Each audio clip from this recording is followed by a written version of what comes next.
Yan, short lang video po mga farmers. Good morning! Maraming Christmas po. Merry Christmas po sa inyo pong lahat. So yan, ang lamig po dito ngayon. So ito po yung video, ano natin. Tagal natin walang upload sa YouTube po natin.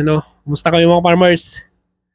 So share ko lang po ito dahil malamig po ngayon. At ito, ipapakita ko pa lang po dito sa place ko, kung ano pong... Nandito po ako sa rooftop. So, ako po ay nakatira sa rooftop. So, ito po yung itsura po nung aking paligid. Pakita ko sa inyo. Yan, dyan po ako nakatira.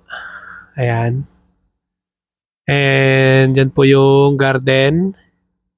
And dito po yung aking kusina. Kung saan ako nakaupo ngayon. So, mga farmers, gusto ko lang po share yung mga, siguro mga tito, tita, o ano man, nanay nyo, papa nyo, kung ganito ang trabaho po dito sa Hong Kong, pag sinabi nilang rooftop, ang tinitirhan nila, ganito, malamig. So, kumusta niyo po yung mga kamag-anak nyo sa abroad na kagaya ko nakatira sa rooftop?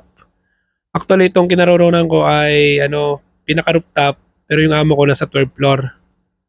So, dito, solo ko dito sa taas. Yan, makita nyo kusina. Luluto ako. And yun nga, pag malamig dito, sobrang lamig. Pag mainit naman, sobrang init din. Kaya yan, may aircon. Yan, nakalagay dyan, aircon. So yung tinitirahan din natin, meron ding aircon yon. So dalawa. Kaya ang lamig. Malamig po ngayon dito. Kahapon po maaraw, dalawang araw maaraw, pero ngayon sobrang lamig. So yun. Merry Christmas po lahat po ng mga farmers dyan sa Pilipinas. So yan. Baka sakaling makaano tayo next year. At itutuloy ko itong pag-vlog natin sa bukid. So ayan, shoutout po sa lahat ng farmers sa Pilipinas. Sa mga nagtatanong po sa akin, yung mga gamot-gamot po, ito lang may payo ko po sa inyo. Try nyo po mag search po yung mga gamot po, yung mga sinabi ko kasi gamot dito, yun po yung mga na-try ko po, sa pagbubukid. So ayan, wag matakot, i-try nyo lang pong gamitin.